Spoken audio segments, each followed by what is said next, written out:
Josh Rosenthal. Hi. I'm so glad you're here. Yeah, man. Good Thanks to be here. for, I kind of actually, to be totally honest with you, I feel a little bit like I'm talking to a celebrity. Oh, It's fun. So I've been intentionally choosing the type of content that I'm consuming yeah. on social media.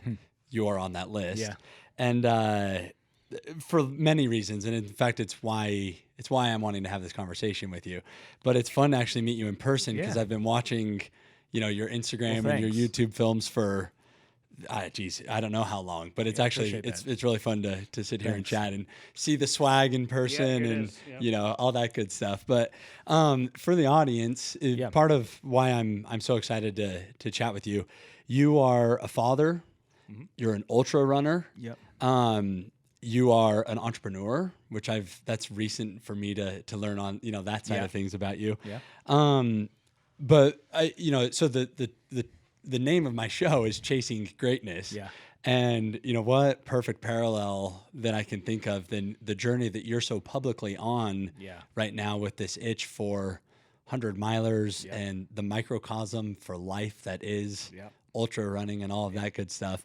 And I think that, part of why your story resonates with me in such a huge way is because it comes with such authenticity and such vulnerability. And even all of the messaging and the community that you're building with Run Borderlands and hashtag no podium and middle of the pack and stuff like Yeah, that. yeah. It's refreshing. Yeah, And thanks. so I'm very grateful to have the opportunity to pick your brain and Yeah. peel back some layers and learn about the mindset and things like that.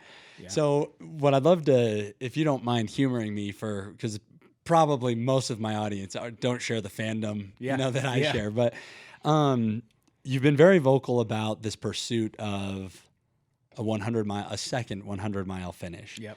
Do you mind just kind of giving people the Cliff Notes recap of, the journey to 100 miles Yeah. to date and, I don't know, kind of the narrative with some of this messaging behind it Yeah. all? Yeah, you bet. So I became obsessed with the 100-mile distance when I saw Unbreakable.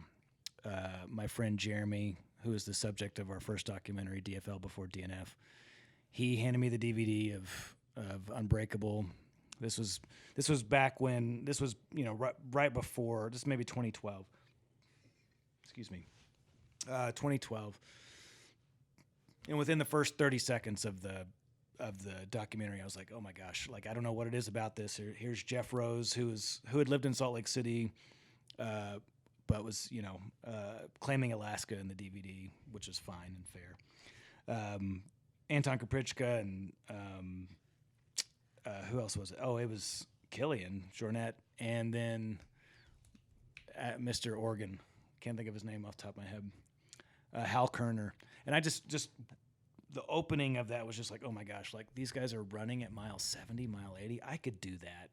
Like, and if I could do that, like that would tell the world something that I have never been able to tell the world that I believe is inside of me, that I'm strong enough to be still going hard at mile 80 or mile 90.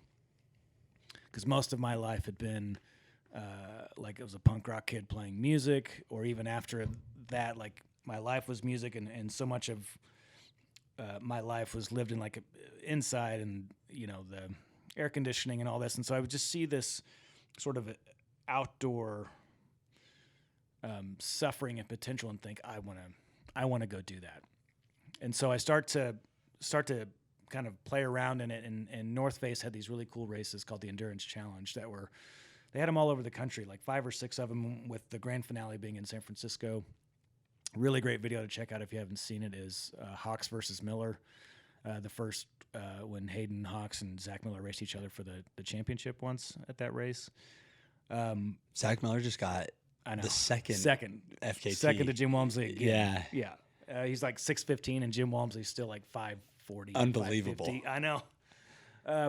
So I did a marathon at the North Face Endurance Challenge, and then I tried for a 50K, a 50 miler, and then 50K again. And I was just every September up in Park City, and then 2 years in a row it got snowed out, and then I think North Face gave up. They're not going to try to do a race up there anymore, and then the whole thing kind of collapsed. But then it was, I really wanted, like, I'm just obsessed with the desert. And so I decided that I wanted to go do one at Capitol Reef, which was kind of like desert meets alpine, but super high altitude. The average altitude of that race is over 10,000 feet, goes from Boulder, Utah, the real Boulder, to, does it get Escalante? No. That's on the tip of my tongue. But you just, drops you off at Boulder, and then you run 50 miles north. And I did that, and I hit mile 32 or 33, and I just remember sitting in the middle of the trail, and and what I thought was the most despair I would ever feel, but that's because I hadn't tried a 100-miler yet. And I was just sitting in the middle of the trail, like, just completely broken. And my buddy Evan Lewandowski was pacing me, and it was just like he just kept kind of feeding me different food, and got up and crossed the finish line. And that was the first time I really felt that I had expressed this thing that was inside of me, which was, I believe that I'm strong enough and capable of doing really, really hard things, but I don't have any proof of it. And this was the first time I was like, hey, I think I've got a little bit of proof of this. And I remember going through that 50-mile attempt, and this was maybe 2016. And in that 50-mile attempt, it was like going through all my list of, like, why am I doing this? Trail runners we're all at least one part philosopher. And so as I'm, like, building my philosophy of, like, why am I doing this, I'm going through all of it. It's like my granddad was a farmer, and he fought with the land, and I just have never had to fight with land before. Like, everything has just been given to me, food from the grocery store. I've never had to grow it. I've never slaughtered an animal. It's just, who am I? What am I? When just 2 generations ago, and within my family lineage, there was this crazy hard work. And so I'm connecting it to all of these sort of things, and that's because I'm not fast. If I was fast, I wouldn't be doing all this. You'd just be running. I'd just be running. Yeah. But because I have so much time to think, the reason that the fast ultra runners, they can run 100-milers with handhelds that are just strapped on, maybe 500 centiliters or milliliters, whatever it is, centiliters, half a liter of water total for like 8-mile stretches, because they run so fast, and I need like a 3-liter pack of water on my I back. need a Camelback, and I need all this stuff, and it's like, because I got time to think, I got time to work out there. Like, when I go toe the line for these things, I'm going to work, and not like Jim Walmsley or Zach Miller or Courtney DeWalter are going to work. just like, cruising. Yeah, they're going to work like there's a paycheck involved. They're literally working. Like, I'm going to, like, figure some stuff out. It's like a walkabout. I'm just going to figure out who I am. So through the course of this, I've tried 8 times. I failed my first 2. I finished my 3rd, and I thought, hey, I'm onto something. I think I know how to do this. Let's go. And I was signing up for a ton. And then I DNF'd my next 5. So I've only finished 1 out of 8, and I'm I have yet to meet my equal in all of my publicity that I'm trying to get for this. Like, not one person's been like, yeah, you're not the worst. I'm the worst. Literally, I'm the worst trail runner, 100-miler in the country at this point. And I'm not any less compelled. Like, I still can't imagine a version of myself where I'm not trying for 100 miles. And I still, with zero support behind it, still have aspirations of the Moab 240 as well. And Cocodona 250. I mean, 2 just epic desert sufferfests that I desperately want to build some body of work, of trail, like 100-mile work, that would justify me going and doing one of those 2. Why do you think? Because there's lots of ways to suffer. There are many ways in which you can, push yourself. And I mean, it's interesting because I think back looking at my running career, I remember the first marathon I finished. I ran Big Cottonwood for the first time. Oh, wow. 2018, I think. Mm-hmm. And I remember thinking, I've never been in this much pain in my whole life. Yeah. That one hurts, though. That's a unique hurt. Too downhill. Pavement on downhill. Way too downhill. Yeah. But I'm going to run it with my wife this year. Of course, nice. I'm a glutton for punishment too. Yep. But I'm curious because, along the way, there's been plenty of 50Ks and 50-milers and, these other distances that are very admirable, very challenging, by any measure, and a remarkable accomplishment. what do you think it is about the 100-mile distance? Is it larger than that? Is it more than just, the distance? Because you had talked a little bit about like your grandfather being a farmer and kind of, working with the land and Yeah. this thing that's inside of you that you felt like, ultra running and specifically the 100-mile distance is your avenue to show that. Why the significance though of the 100-miler, do you think? Like, how come that doesn't come out at mile 50 on a 50-miler? To me, it's tied into the lore of just my love of the West. Like this sleeve here is, it's all Western iconography. This was after I DNF'd Buffalo. I got a buffalo. Like this is just Western icons. I love the West, and with like my core life's work being as an entrepreneur, I always talk about like when America was moving west. The asterisk being all the problems that came with that. So I'm not discounting those by not paying attention to those. But as the America moved west, it kept going west. But when did it stop going west? When it hit the water. It could no longer go west. And so for me, what I love about this illustration that I'm always talking about within, like, how much is enough? How far is too far? Like, it's that analogy, the Western analogy of like, when are you at the Pacific Ocean? Like, when are you done? So if I've built a company, I started a coffee roasting company in 2012 and it was growing. There was a point where I reached my version of the Pacific Ocean. It was time to sell, time to move on. There was nothing more I could do with it. When I finished my trail marathon, I crossed the finish line and thought I could go further. When I crossed the 50K, I did it and I was like, I could keep going. With an asterisk on that being on 3 attempts with 1 DNF of Speed Goat. So Speed Goat 50K, the joke is that it's the shortest 100-mile race in the country. Because it's brutal. But I don't run them fast, but I don't have much problems with a 50K. I can keep going. My body is strong enough to keep going through a 50K. When I finish a 50-miler, it's not like in that exact moment that I think, let's keep this going, let's extend it. But as soon as I get home, it's like there's more. 100K, same thing. Like I'm almost guaranteed, with the exception of some sort of injury, I'm going to finish those distances. They're not going to be fast. It's not going to be pretty, and there's an insane amount of it that's going to be ugly. But I'll finish them. The 100-mile, it's that I can't figure it out. It's that I can't even when every single race I could go through it in detail, and I won't. I'll save you, but every single race I could tell you what went wrong, and on the next one I solved it. But it was a new problem. Yeah. So if the first race it was Jeremy and I were running, he accidentally drops one of my water bottles off the side of a cliff at Zion. I have 2 extra.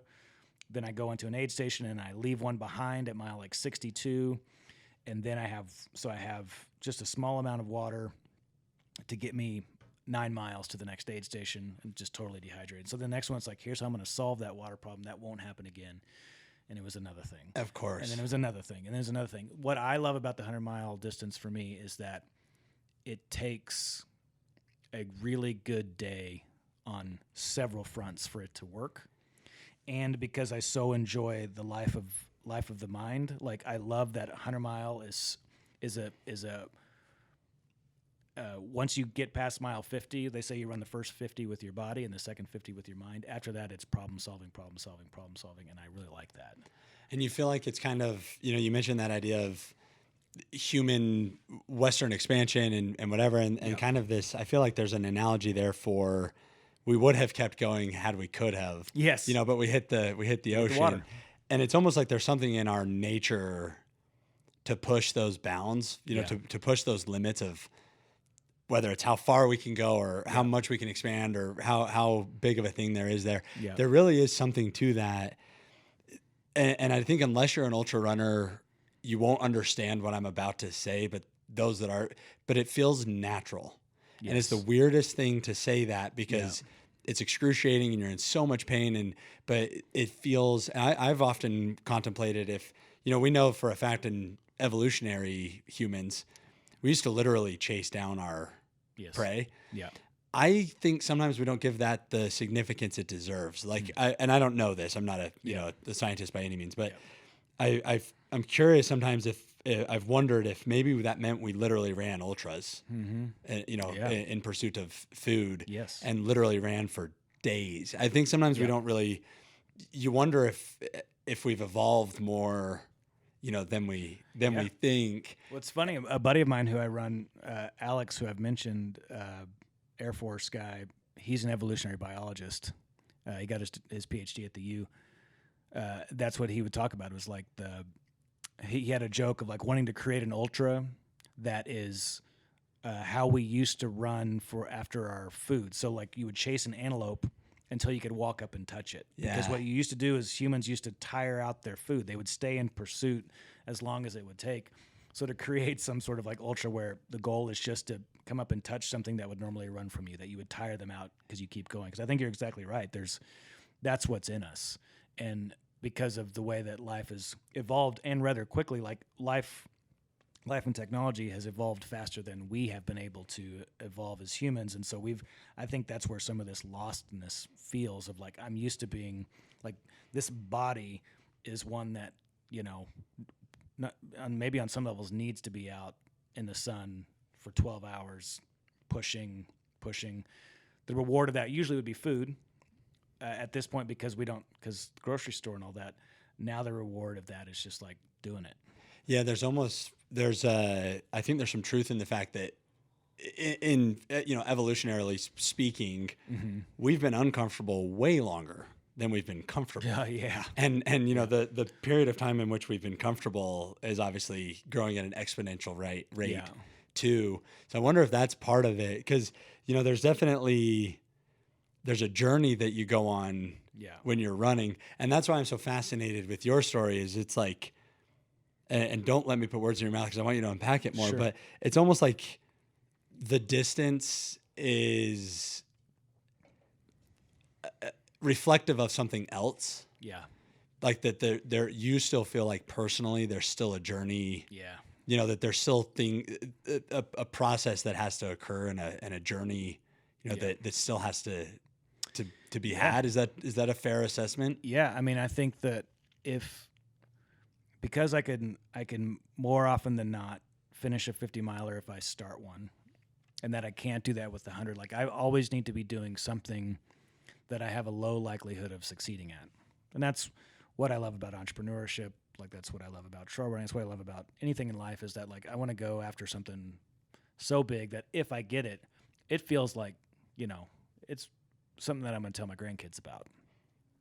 Now, what I don't like, a friend of mine, his brother-in-law was Stephen Jones, and people who know who Stephen Jones is know, like he's like ultra running, sort of like underground royalty in some senses. And he's one of like the early pioneers of the 200-mile distance. And he once said that the 100-mile or the 200-mile is the new 100-mile, or that the 100-mile is the new marathon. He was just like, crapping on the marathon, or crapping on the 100-miler. And I was like, when he said that, I was like, no, my life's pursuit is that 100-miler. Don't tell me that that's not the thing anymore, because of that ambition. Like, as soon as I can, I'm 40 years old, but I do intend to master the 100-miler. And what I mean by that is be able to finish it with some level of predictability, because I got to get to that 200-miler now because of that statement, So it really stuck with you that much? Yes. That statement? Yeah, because this is what's happening, I think, in the mind of someone who goes for a 100-mile who's not, an elite runner, a Tom Evans, a Jim Walmsley, Courtney Dauwalter, is because we're wanting to go the furthest that's out there. And so what's unique, what I think the 100-miler has over the 200-miler is that people who run 100-milers often don't sleep. 200-milers, they do have sleep stations. So on some levels, that's where I still think that the 100-miler has it's the only way in which a 100-miler has a leg up on the 200-miler, in as much as you see sleep as weakness. So maybe it's not, but there's no sleep stations at 100. You have to, if you want to sleep, you just have to lay down on the trail. Or, right. So, but people generally don't do it. Well, and I think that's what, so much of that is why I think your story is so compelling because individually, everybody has these different whys or, the different lows and all of these different journeys that we're all on, whether we're ultra runners or not. Yeah. You somehow have taken those individual components and then created a community around it, which I think is super powerful. There's, you've got some, so the intros to your videos are just profound. And that's why I wanted to double check before we started recording that, you get credit for them because the writing is remarkable. Thanks. And so if you don't mind humoring me, I'm going to read the intro to DFL before DNF first. And then I want you to unpack it because the words of it resonate with me in such a huge way. In fact, that documentary is why I've registered for the Buffalo Run 100. So I have you to blame when I'm miserable. But when you're done, you'll have me to thank. Yeah, allegedly. So you write it and it says, we technically call it a race, but it's really an allotted time to work through our demons. If we only cared about fitness, we'd run a 5K or a 10K, but we do it to be alone on the trail against the backdrop of immense human support. In our heads, we are the myth of the cowboy, but the truth is that we are far from it. We are completely alone with our fitness, lost in our minds, and at the same time, we're surrounded by the most supportive community in sports. It's just me in the mountains and my will juxtaposed against the reality that we can't do it without others. Yeah, such a good sport.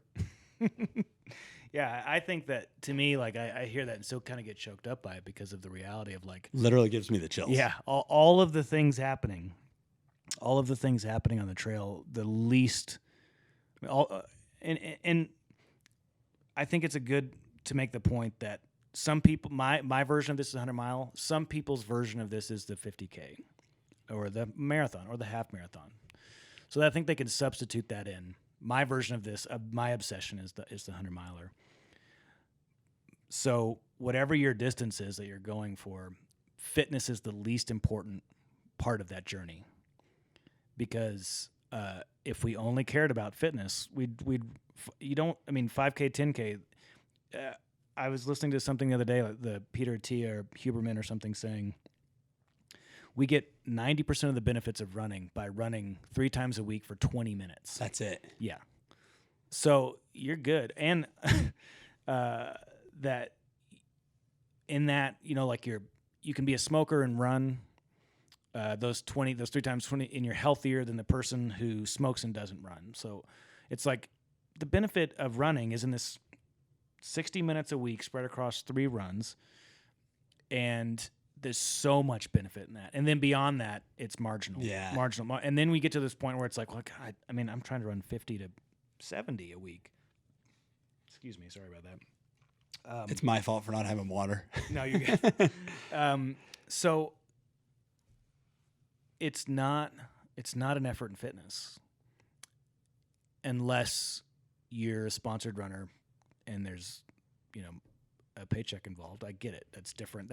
In fact, I think it's important to say that I advocate for 2 different sports. There are 2 different sports happening on the same trail at the same time. There's the people who are trying to win it. That is a completely different sport than what 95% of us are out there doing.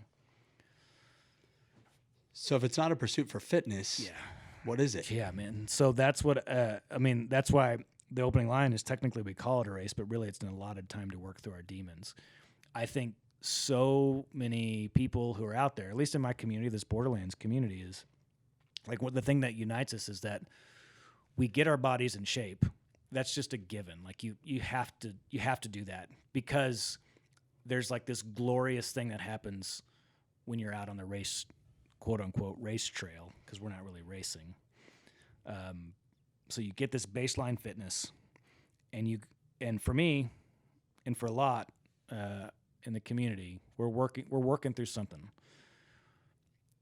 It can be as little as life's hard, and I love to go do something where my cell phone doesn't work all day, and then have a medal to prove it at the end of the day. But I think it's almost always more than that, because when you hit the wall and you don't want to keep going, Now you're in this space of like, well, why would I keep going when something hurts this bad? I'm crying because this is so hard. I'm crying. I can't even articulate why I'm crying because I'm so raw. Why would I keep going, or how do I keep going? It's in that moment that everyone is going to answer that question for themselves. Why would I keep going? And unfortunately, I haven't fully found that yet for me with the 100-mile distance. Go ahead. No, you go. Do you think that's because you're still figuring out your why? Yeah, I mean, sometimes I'm satisfied. I'm only out there. I'm out there for myself. I'll joke about the people who say they're out there for their family. Like, if you want to do something for your family, spend time with them. Ultra running is not. This is for you. And I do think it's cool that my 10-year-old son thinks it's cool that I go for 100 miles. That's cool. He'd rather me spend the afternoon at Dave and Buster's or something with him. Like that's.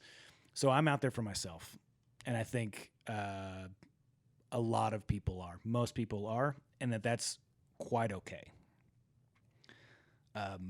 So there are times where I'm just content at wherever I'm at. I wish my body ran out at 100 miles. However, if I did, then I would be going to 200. And if I figured out the 200, I'd be going to these like Marathon des Sables. I would be doing all of these different things where I even further and further and further because I want to do something that I'm unlikely to finish because I want to find there's something I want to find about myself in that. But for me, it's at the 100. So yeah, I think there are times where my why is satisfied early enough. It's like I've had a lot of same crew with me at these same things. It's just like I can't be talked out of it if it's not in my mind. I'm not motivated externally at all. There's not anything anyone could say to me. And unfortunately, and your boy Scott Jurek, he makes fun of he's memed this a handful of times, but it's my crew came out with me. I'm at Zion, my crew drove down from Salt Lake, and I'm gonna DNF. I actually don't care. Like I can't do this for them. Like that, and I wish I was finishing for them. I wish I was finishing because they made that sacrifice. However, I'm unable to go another 40 miles just to honor that trip down. Which that applies to. I mean, you talk about a perfect parallel for life. Mm-hmm. Nobody's going to change. Yeah. With I think of many experiences that I have in my life of trying to influence people or trying to and all with good intent, but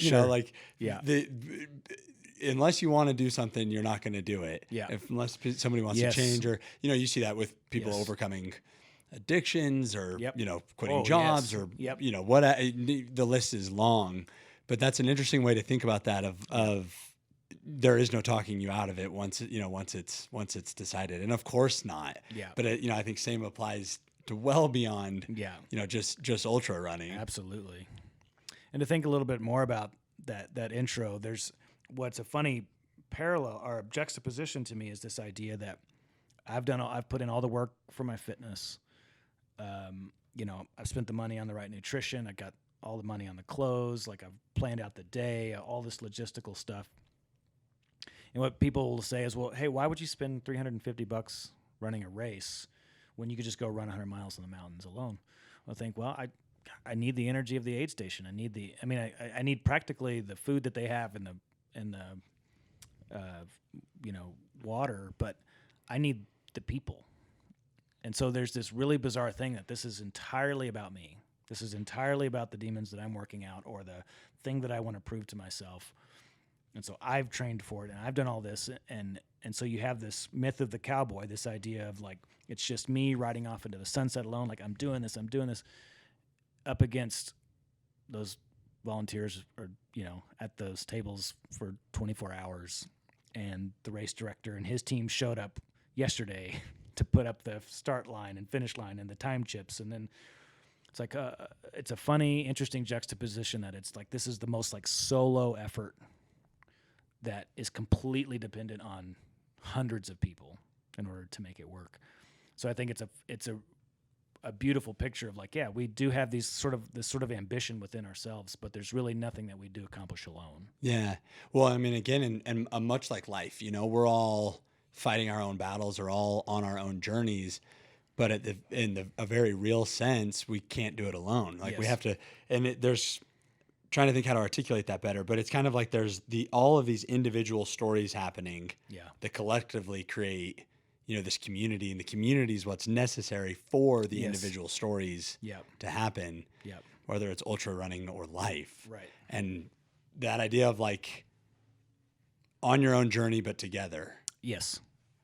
So fascinating. I love that. I think that's, to me, one of the draws of it. And I don't like, you're running buffalo, like the buffalo at night, it scares the hell out of me. Like I am scared of the night. So that's why at Zion, like I want to, like when I was scared of snakes, I faced my fear of snakes. I'm no longer scared of snakes. I need to face my fear of the night. Like I need to get through 100-mile overnight by myself. Like that's stuck in my head. I got to do it by myself. It's so interesting that you say that, because I'm legitimately scared. Like 100%, I am freaked out. So I have, you talk about, facing your fear head on. Yeah. For a long time in my life, I've been a hunter, a backcountry hunter, Okay. wildland firefighter, and, all of these different things. Yeah. Through some Like legitimately hard stuff. And somehow, though, through all that, I've developed anxiety, true anxiety, that appears when I am in remote places. So if I'm on like a single track trail or, somewhere where I get like full blown anxiety. Yeah. So I started running ultras. and I still to this day don't know why. Yeah. I hate it every time. Yeah. I'm scared every time. Yeah. There's all of these like things, but there's something that it's like drawn to me about. I have to do it because it's the thing that scares me the most. Exactly. Yeah. Like in spite of the fact that it's why I went and ran on Antelope Island by myself yesterday, because I had to just do it, like get out there and start. And that's the perfect example of you need to face that fear in that 100-mile distance. So you're going to be doing that overnight. You might have a pacer. You're going to see there are these big boulders that you'll see, and the moonlight will hit them in such a way, and you'll think it's a buffalo, and you're hallucinating, and all these really fun things that only happen in the context of 100 miles. And you need to face that. But the reality is that there's a couple hundred people that are out there that have your back. Yeah, And exactly. it's a really interesting thing to know, like, hey, I'm facing this fear. I'm facing this fear of the dark. I'm going after it. And, hey, there's a sweeper. There's a person that's going to be coming. At some point, if something happens to me, there's a person that's going to come and know my bib number and my name and say, hey, I'm looking for you. So it's not like this. I'm not actually like running 100 miles in alone. I've got all of these. I've got so many people looking out for me so that I can go feel like a cowboy alone. It's a really interesting juxtaposition. Yeah, it's almost. Gosh, there's complexities there that could be a whole, a whole podcast episode. But it's so true and so profound. I mean, I remember. So I did 24 hours of Palmer Lake in whenever that was this last fall, end of summer, and it was like a literal life changing. There's that's why I think ultra running is so captivating for me, and I'm so attracted to it, because there is parallel after parallel after parallel that can be applied to life. And I think a lot of it's kind of like one thing that I took from that one is that you have to set massive goals. Yeah. I had a goal of running 100 miles in 24 hours, and I fell way short of it. Yeah. But it was cool to see in hindsight that had I not set that big of a goal, I ended up running 66 miles or something like that. Yeah. And it's kind of like you said, like, I want to do these things that are so massive that if I do them, it's something my grandkids will know about. But what's great about doing things like that is that even if you fall short, you still did something remarkable, right. Especially, with business or creating a community or whatever. Yeah. Unfortunately, in the ultra world, you get pegged with a DNF. Right. But, there's quite a bit of accomplishment that happens, along the way anyway, which I think is pretty powerful. Yeah, totally. I like the 24-hour format. I've never done one, but something to me I like about, like, hey, no matter what, I know this is going to be done Yeah. in 24 hours. I do wish that I want to finish a 100-miler in 24 hours. I tell you, I would trade it all to be faster. All of this philosophy, all this stuff that I'm going through, I would rather be really fast because Just I'm a be competitive. talented. I would Yeah. rather win these things. And what's so dumb is that in my mind, like, I'll still sometimes think, maybe tomorrow's the day. I'm gonna crush it. But I've run them long enough to where, like, I know the bell curve of my performance. It's not changing. It's actually slightly better, but it's staying within the curve. Yeah, You not going even, anywhere.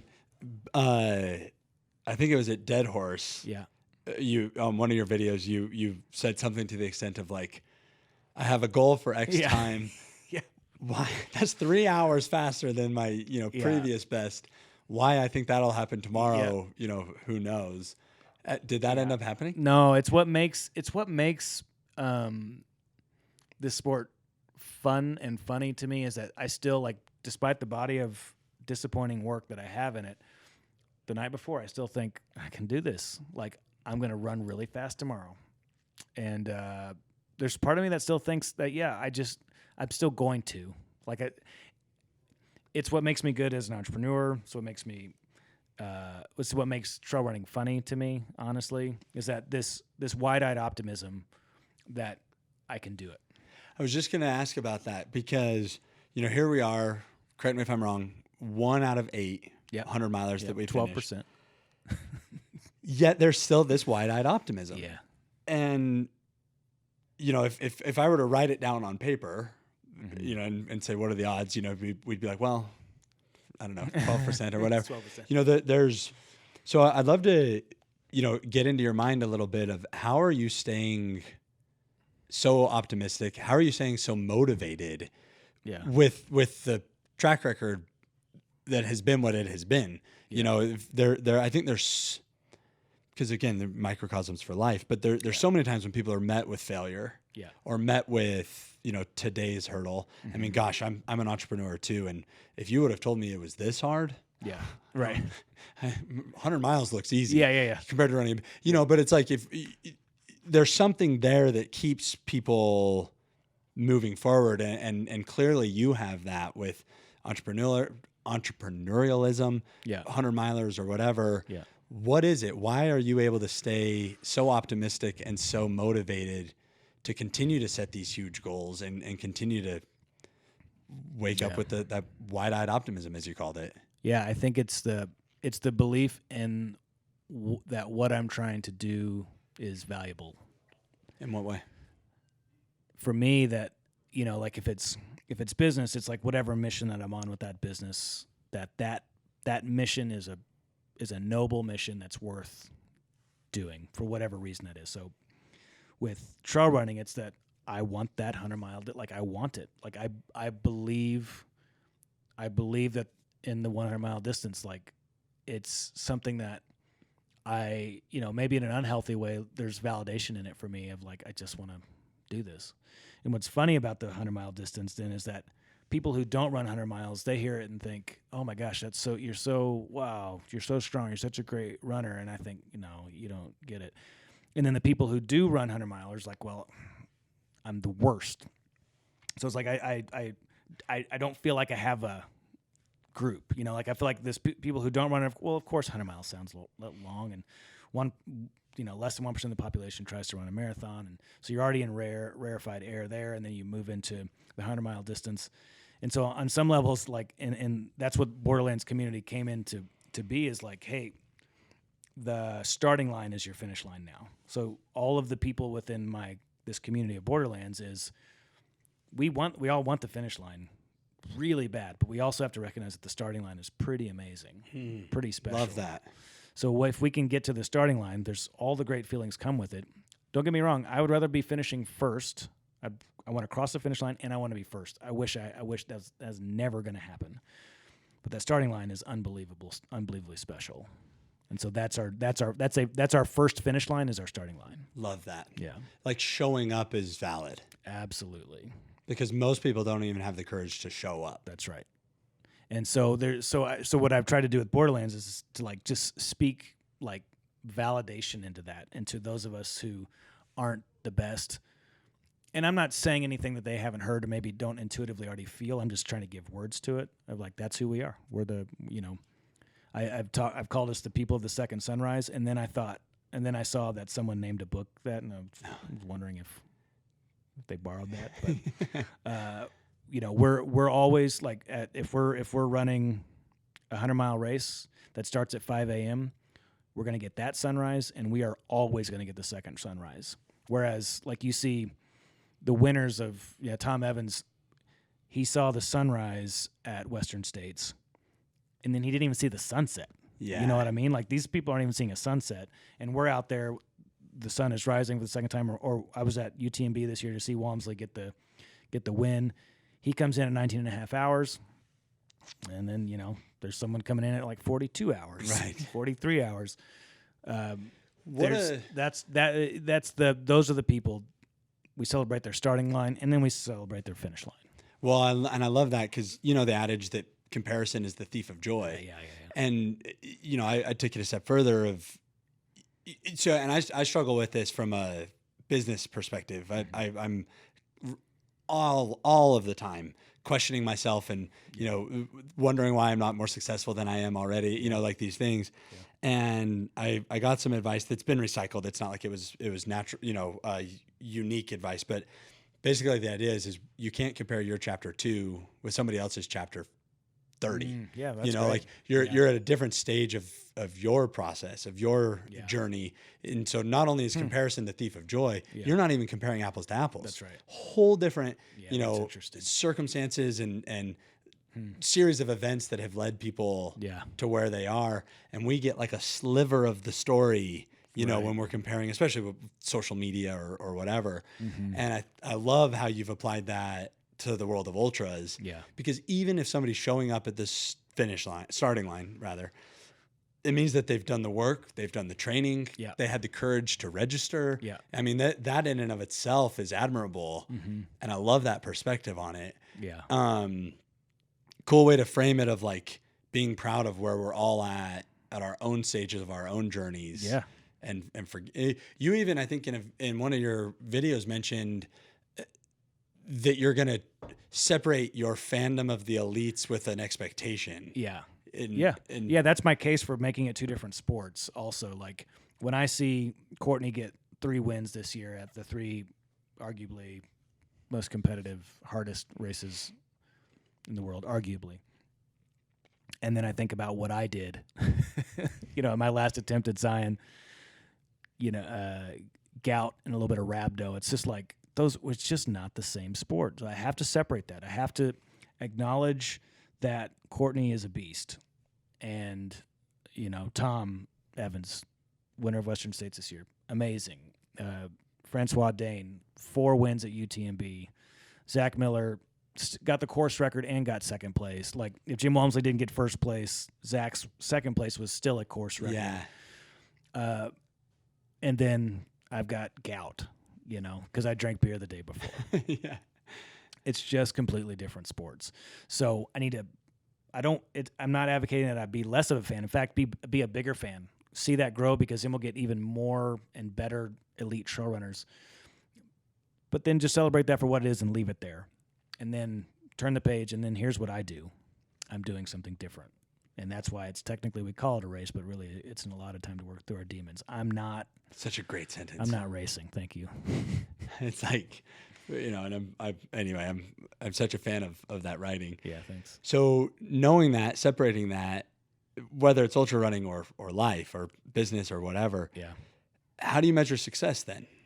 Like how do you, where's that line between the perspective of these elites, mm-hmm. The super successful entrepreneurs, the Courtney DeWalters of the world, and then those of us that, deserve a pat on the back for the fact that we quit our jobs and started a bit, how then, from your perspective, does one measure success? So when you run Buffalo in March, will that be, you're running the 100-miler? Yep. That'll be your first attempt? Yep. Yeah. First off, I measure success. and remember this when you're standing there, just remember how it feels to be standing at the starting line of a 100-miler. People who don't run and have never run a 100-miler, it sounds funny to say that starting line is epic. Because in that, especially your first one, because you're standing there and you're thinking, "Oh my God, I'm about to endeavor to move my body 100 miles." Everybody's fresh. There's some energy. There's some optimism. There's some trepidation. There's anxiety. There's fear, but it's all expressed in a positive energy. And it's just a blast to watch it unfold and watch the wheels fall off and the carnage happen, and then to see how you respond to it.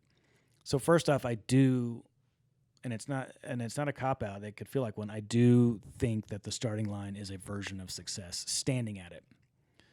And then beyond that, like just honestly, my next metric of success is finishing. And so for someone who wants that success, that's why, because I've only finished 1 out of 8, that's why I want to keep going, because I want to succeed on that way as well. And so that you think that's why.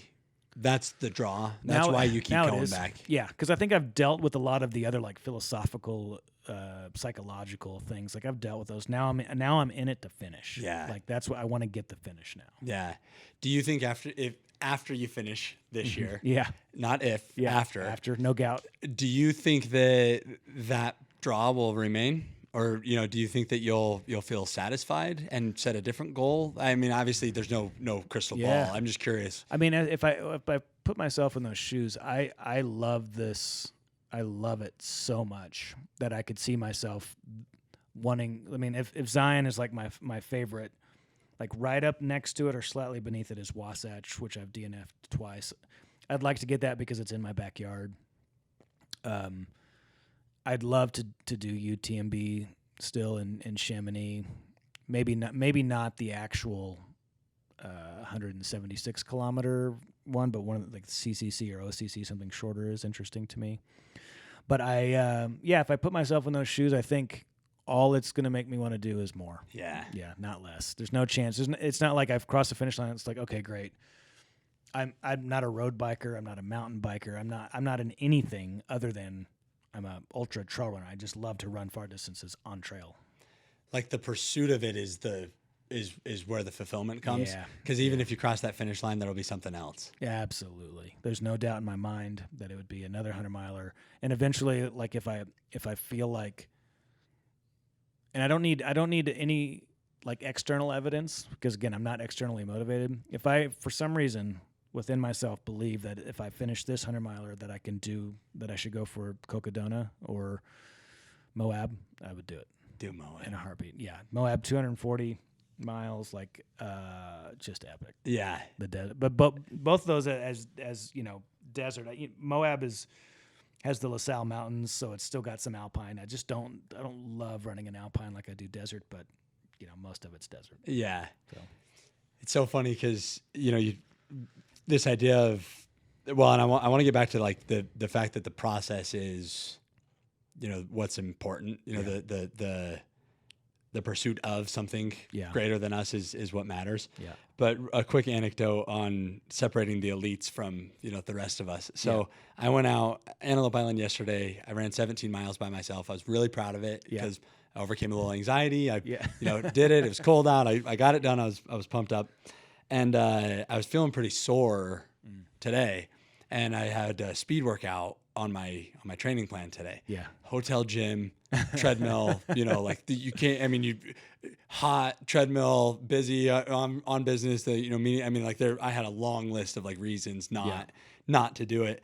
But I decided that I'm committed. I'm going to do this whole thing anyway. Yeah, and I worked through that, and the speed workout went great. So I'm 15 feet tall. I'm thinking, I might even compete. It's so funny. I'm thinking all this.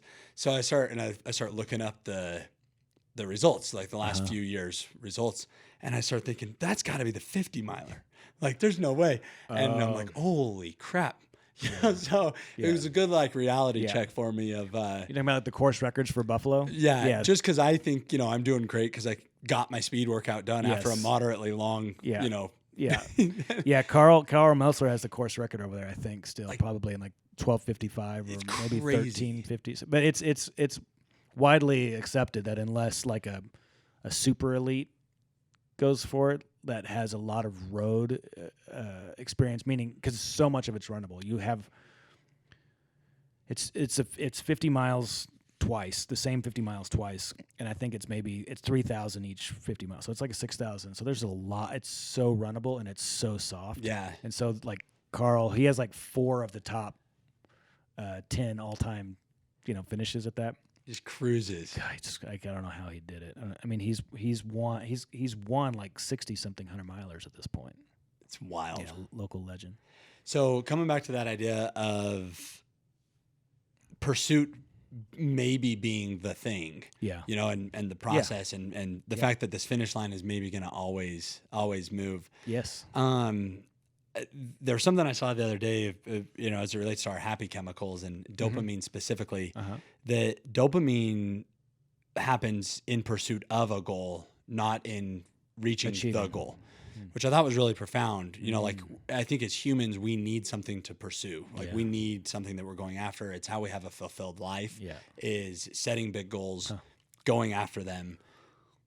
You'll find time and time again. I mean, you see it all the time with people, and there's this like happiness conundrum, right? Like I get this promotion and then I'll be happy, or I buy this house and then I'll be happy, or I finish this 100-miler and then I'll be happy. And guess what happens? We're not happy. Never. We still have to, that finish line sort of moves. And I think that it's a fascinating thing to consider. And you have a narrative written for your Trail Grit series that resonated with me in such a profound way. So I'm going to read that one too, if you're okay with it. I'm going to butcher it, but thanks for letting me, read your words for a little, because I like to hear, your flavor on it after. It goes, what if Sisyphus was happy, eternally condemned to never satisfy his ambition, cursed to push a rock up a hill, misguided ambition.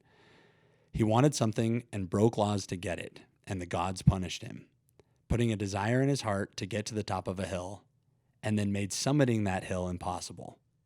Did he fail the same way every time? Did he know that he would never make it? Did he start every time thinking, today is the day I make it to the top of the hill? Today I will do what burns in my heart. Today is never the day. I am Sisyphus. A fire burns in me for the 100-mile distance. Something got in my blood. I'm fixated. It feels like the running gods have put a fire in my heart to solve the 100-mile puzzle, but the box they handed me is incomplete, and I can't figure out which pieces are missing. Yeah.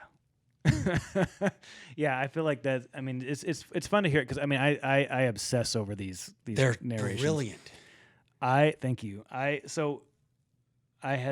gone on this just sort of deep dive of Albert Camus, who wrote. He said we must imagine Sisyphus is happy, because if we can't imagine Sisyphus is happy, we have no hope. And this idea is that if you knew that your future was going to be forever riddled with failure, you were never going to push the rock to the top of the hill. If you knew it was always going to be failure, you would have to learn how to be happy with whatever you have right now. And I feel like, to me, again, this is ultra running is, metaphor for life. It's, it just started to make me curious.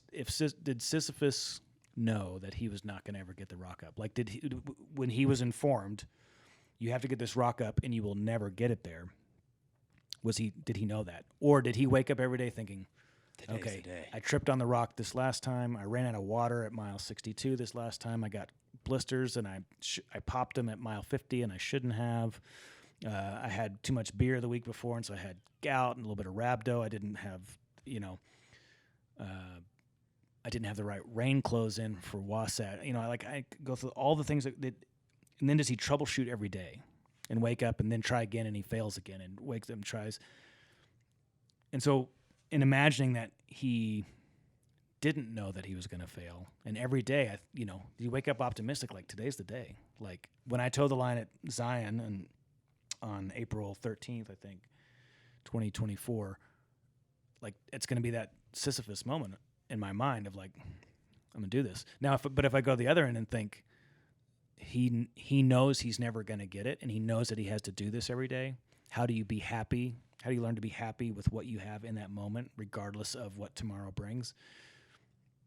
The evidence suggests that I will not finish Zion. Like statistically, a 12% finish rate is absurd.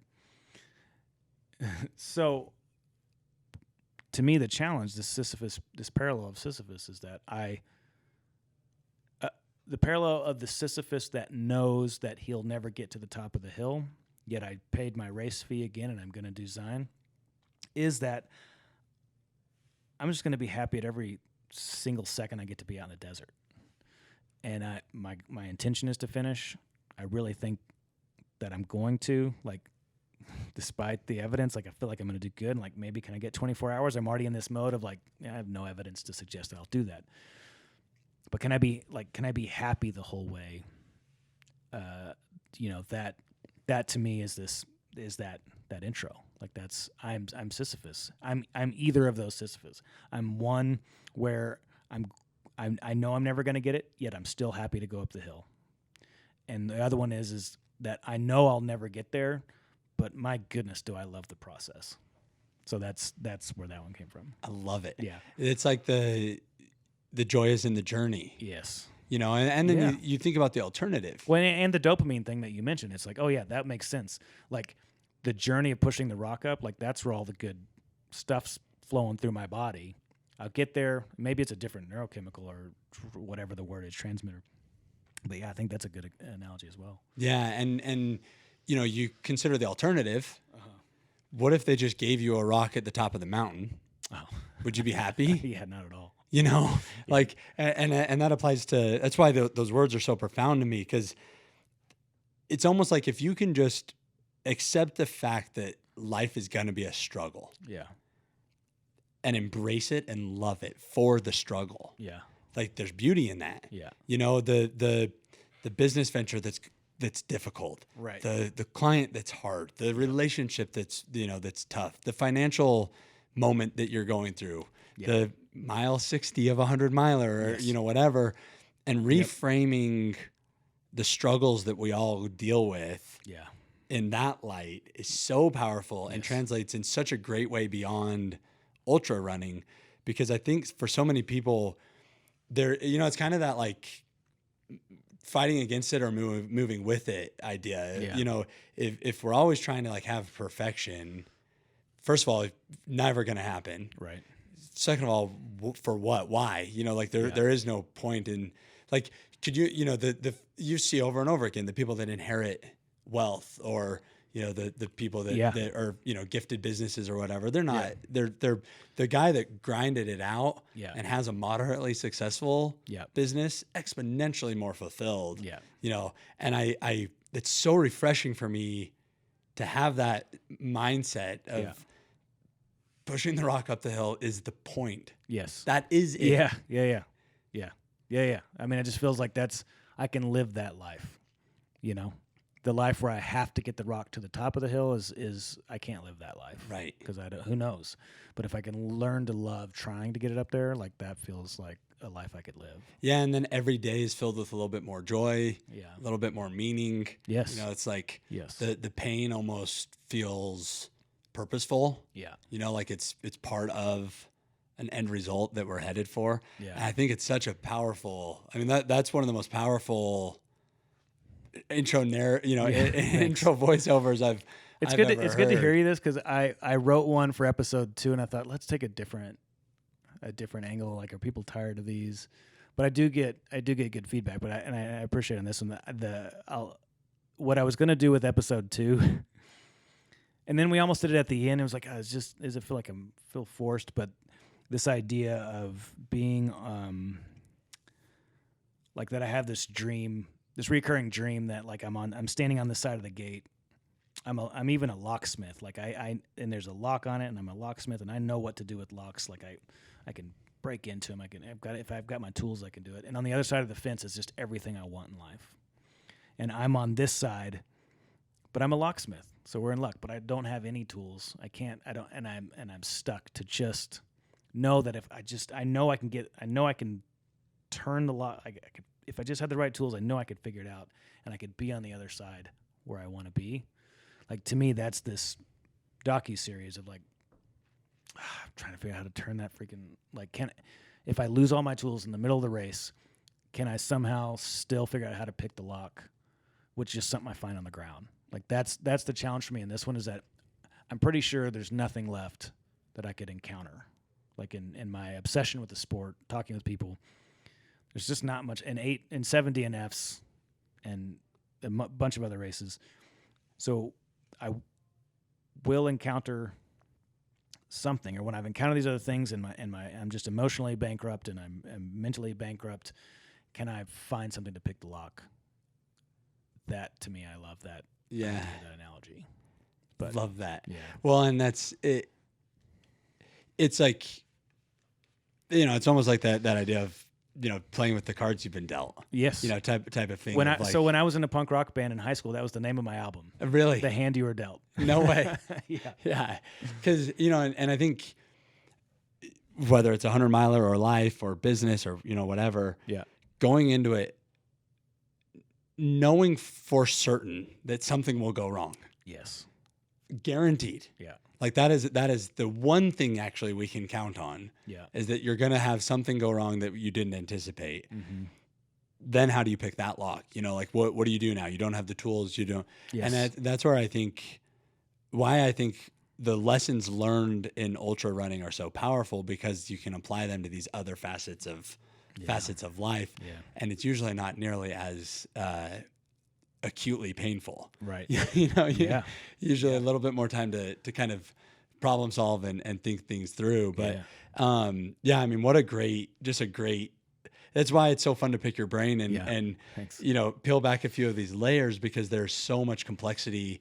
And even us right now, we're, it's still challenging to try to articulate all of the ways in which it parallels. And I think that's why the sport is growing so well and so much right now, is because as soon as someone kind of like sniffs this out, there's so much. So another thing that I talk a lot about, people talk about Maslow's hierarchy of needs, and that we're like in trail running, like we're operating at the top. It's all about self-actualization. It's figuring out who we are. And like when people start to sniff this out, they think, oh, this is, because I've talked a lot about the self-actualization of, proving something externally that I know is internal, and this is a way that I can sort of prove this to the world. But I think it's that brings people, that's what they think they're getting. And then they go and they try and run whatever the distance is that beats them up, and they DNF, or they struggle, or it's ugly and they thought it was going to be great. But I think what keeps us here is that we actually operate, it's the only time in life we operate on the bottom of Maslow's hierarchy, where all that matters is food, water, shelter. It's the thing, because it's just, but it's in that safe environment like we talked about earlier. There's 100 people there that are supporting you, making sure that you're safe. So it's this really safe place to like strip off everything. The only thing that matters is surviving in an environment where you have a high likelihood of survival. So, and we're not like Bear Grylls, whatever, that thing. But I think that's what is why it's growing in popularity, is because we get this thing where we, whatever our why is, we get that. But I think the thing that really like sinks its hooks in us is like, this is the only time that you are food, water, shelter at the bottom. I wonder if that's why you get the self-actualization. Yeah. Like you think about, again, you come back to the evolutionary topic, and all of these complexities that modern humans deal with now. Yeah. There's almost something like natural about that bottom level of the hierarchy. Yeah. Yeah. And living in that in a raw sense, I think, it does. You like create skip to the top. Yes. Yeah. Yeah. Because we don't, from the evolutionary standpoint, like if that was our life, like that was 90% of our day, was the bottom of it. I mean, self-actualization was never a possibility, but there is some version. Like I think I totally agree with you that we're achieving it by being there, because we so often live up here now. Like social media, everything is about us actualizing, and we don't get this strong foundation of everything that kind of like makes that valuable. That has to happen. We get to enjoy that bottom part of it. That's interesting. Do you think, given the incredible swings, I had a doctor of psychology on at one point, and he used an analogy of going to the fair, and you have pretty much two choices in life. You can ride the merry-go-round. Yeah. It's safe, it's secure, it goes in circles. You know what you're going to get every time. Right. Or you can get on the roller coaster. And there's going to be ups, there's going to be downs, there's going to be uncertainty, there's going to be fear, all of these things that come with the roller coaster of life. Yeah. So my question to you is considering the journey that you're on right now, because, and I don't know that people listening probably have no clue. In fact, I know they don't. Yeah. How huge we're talking here of 800-mile attempts. Yeah. Just the training alone in that is enormous. Yeah. Showing up at 8 starting lines, Yeah. 8 DNFs, or 7 DNFs, sorry. Yeah. Like there's some high, that's a roller coaster in and of itself. Yeah. Do you think would your advice be for other people that the roller coaster is worth riding? Oh, yeah. I mean, here's often my fears that I will push people really hard to try and get into 100-mile, and my fear is that eventually some race directors will start to get angry with me because they're having to pick up so many DNFs. Because that's really hard to logistically. It's hard to service the DNF. we're a drain, a burden on the system. Yeah. But and I'm okay. I'm comfortable in a space with calculated risk, and I don't know of how many things that can feel this big that are where you're actually still this safe, if that makes sense. So I feel like mountain biking to me feels precarious, like to go for Park City point to point or whatever, like to do any big endeavor on a mountain bike to me. And maybe it's just because I'm not a mountain biker. There's just more potential for injury. Anything else that you would do that gives you this level of satisfaction, funny enough, I think this is the safest thing, even though it's super hard. So that's another reason I push people into it. Like, hey, you don't think you do it, go for it. Worst thing that can happen is that you walk. Whereas like a mountain bike, you fall off of it, You're just going to walk for a while. And then maybe there's a point where you realize you can't keep going, and then you're done. That's it. But you tried. But you could. Yeah, you tried, and you could keep going. Just try. So I really, I push people to, like, any chance, like, you just got to try it. You just got to try it. You got to go for it. Worst that can happen is that you fail. Yeah. And it contributes to a rich life. Yeah. And I think that, a lot of times my opinion is that a lot of times what's contributed to the dissatisfaction in so many people's lives now is because of lack of risk. Yeah.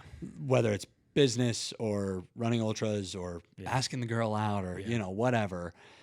We have these like artificial barriers of highs and lows that we put on it in an attempt to protect ourselves, I think. Yeah. Like, I'm not going to try that. And if I don't try that, I won't fail. Yeah. So I've protected my bottom. But also, if I don't try that, I won't succeed. Yeah. So I've inhibited my top. Yeah. And now we're living life on a spectrum like that. That's right. Where if we remove those barriers and let ourselves live this life of, but you got to have the downs with the ups. Yeah. And that's the dilemma. I like that. I think also with that is that's what helps create a memorable life as well. I feel like without the risk, that the days just bleed together. So like I can tell you where I was because of certain things in my life. We're June 26th of 1998. I know where I was because I was outside of that bland thing. And I know right where I was, when I attempted my first Zion. Like I remember the moment I was with Jeremy Cox, DFL before DNF guy. He's in most of my trail running stories, my personal stories, like my life. He's an important person in my life. I remember him looking me in the eyes and saying, "Get ready to suffer," and he just laughed, and I was like, "I have no idea what I'm in for." And then I felt it, and I was like, "Oh yeah, I get it." But I remember right where I was at that moment on that date, April of 2017, and then came back. I know right where I was May of 2017 at the starting line of Bryce. Like these risks help us sort of triangulate our life, compared to, like you said, removing the top and the bottom, and it's just this. It's like 2019 and my fantasy football team didn't do well. Maybe that's how you triangulate. But But also, I take a lot of risks. Again, I like to think that they're calculated, but it also has helped me mark my life. Yeah, Hermosi says this is what hard feels like. and that's okay. Yeah. Yeah. Yeah. Yeah. Yeah. You know, Yeah. That's a good mantra when you're running a 100-miler. It's like, this is what it feels like. That's okay. and that's good. okay. Yeah. Josh, thank you so much. Yeah, man. Thank you for taking the time. Yeah. Thank you for, letting me pick your brain and, Yeah. and for being a part of this. But on a larger level, thank you for doing what you're doing. Yeah. Thank you pleasure. for showing the vulnerability Mhm. and the authenticity Yeah. that you're bringing. The content that you're making is refreshing. Thanks. It feels inviting and it feels inclusive, which I think it's just neat. It's the sport. This sport is a sport that is by nature inclusive. It doesn't have to be forced. That's what I love about it too. Yeah, but it extends beyond that, because an inclusive life is great, and seeing this community that you're building with Borderlands, and it's just great, and so I really appreciate you. Yeah. So I give this to all my guests. Nice. They're Inspire by Example shirts. Nice. Because you are inspiring through your example. And I just want to thank you for it, because the world needs more people like you, needs more people doing what you're doing and spreading the good messages and living the wild ride of life, to the extent that you are. And I cannot wait to see you finish Zion this year. We're going to be cheering for you loudly. I'll see you at Buffalo 2 weeks before. Can't I'll wait. see you there. I'll be there at the finish line waiting for you. You have to, when I'm, at my lowest low, you have to remind me, like, hey man, this is what hard feels like. Yeah. I'll bring a laptop and make you listen to the narration of the. Yeah, exactly. I'll just have these on repeat. Exactly. Josh, thank you so much. Yeah, man, my pleasure. Thank you.